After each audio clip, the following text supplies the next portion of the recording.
When I think back on my dreams of becoming a parent, there's a lot that's a little bit fuzzy. Pretty sure I wanted a son. Probably thought 2 kids would be pretty awesome.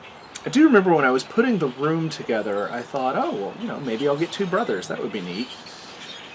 Never in my wildest dreams did I think I would end up with 3 sons.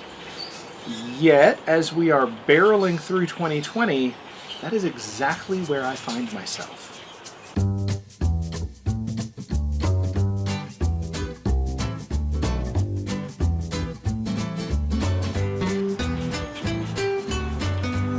So, I recorded part 1 in mid-October. It is currently mid-March as I record this episode.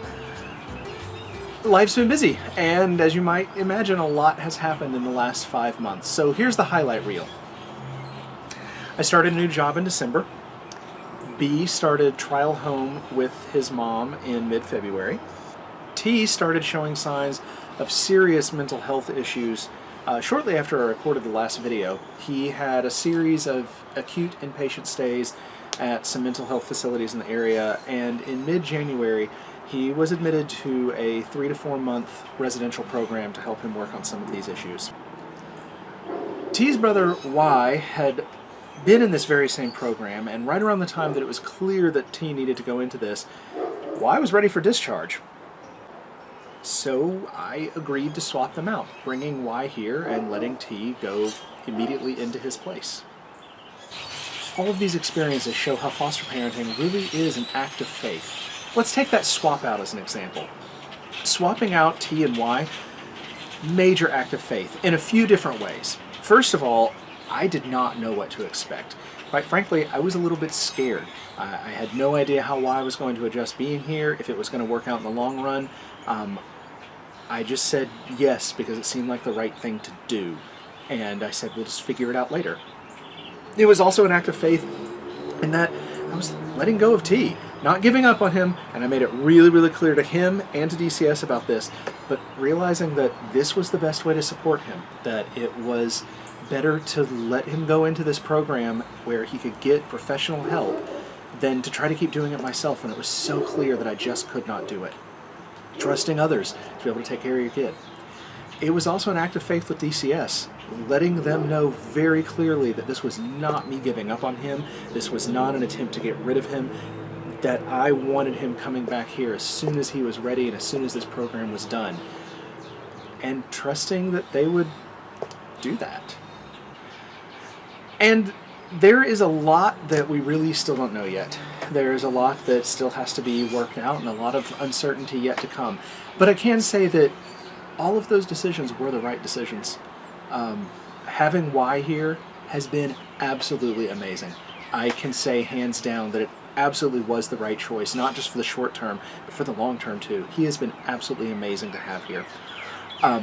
In fact, I would amend what I said at the end of my last episode, that saying yes to B and T were 2 of the best decisions in my life.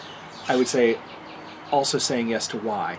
All 3 of those were 3 of the best decisions I have ever made in my life. And T is improving. He has been doing a lot better. We've gotten to see him every Sunday. We get calls from him at least once a week, and he is making dramatic improvements. We are getting close to starting some day passes where he gets to come out with us for a time, and assuming those keep going well, he'll get to start doing weekend visits, and hopefully that means we're getting close to him returning home. So he is doing dramatically better, and both Y and I are really, really excited. My time with B has also been an act of faith, and in this case one that I can say has definitely paid off in spades. I knew that he would, in all likelihood, eventually go back with his mom, and that is what happened. He was with me for almost 8 months, and in mid-February we started his trial home visit. Trial home basically is a 90-day period where a child goes back with their birth parents, and assuming all goes well and there aren't any issues, then typically it becomes permanent at the end of that time. The judge signs off on it. So we're in the middle of that period. That period should end sometime in May, but I see no reason that it will change. He's been doing really well. But what I think really excited me the most is that when we started this process and I met up with his mom to hand him over with all of his stuff and all of that, and we had gotten to know each other pretty well over the last several months and really built a good working relationship, she said to me, I don't want to just take him away from you. I know how hard that is, and you've been nothing but good to us. And I see no reason to put you through that. You are a dad, and I want you to still be a part of his life. So how do you feel about 2 nights a week having him back with you? Yes, I'll take it.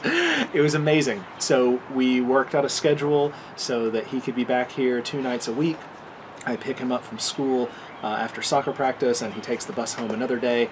And he still gets to hang out here. He still gets to do swim lessons. We still get to see each other and stay connected. I'm sure we'll revisit the schedule once summer hits. But it's just working amazingly well. And I think it's also good for her. You know, she gets a couple of nights where she gets a little time off. And as she's also single parenting, yeah, it can be a lot to take care of for sure. So it's been really good having him around occasionally still, and while he's making that transition back to being full-time with his mom, he still gets to spend some time with me. You know, it's almost like the most amicable divorce you could possibly have, where we were never married to each other in the first place. So what comes next?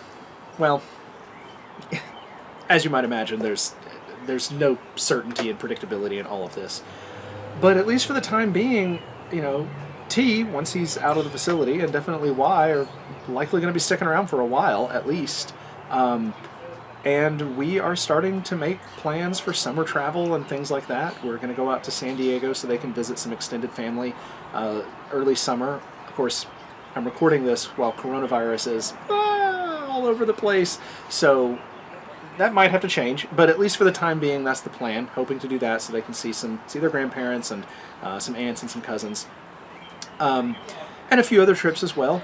You know, Bradley's still hanging around and doing some stuff, and really doing the best I can to help the boys get caught up educationally, get back on track academically, and build towards eventually becoming successful and productive adults, and all the stuff we want for our kids, right? So. More to come, I'm sure. Stay tuned. Hoping in future episodes to not only keep giving some updates about stuff, but also to be thinking about other issues relevant to parenting, foster parenting and otherwise. Got a few ideas in the works. So, yeah, stay tuned for some of that.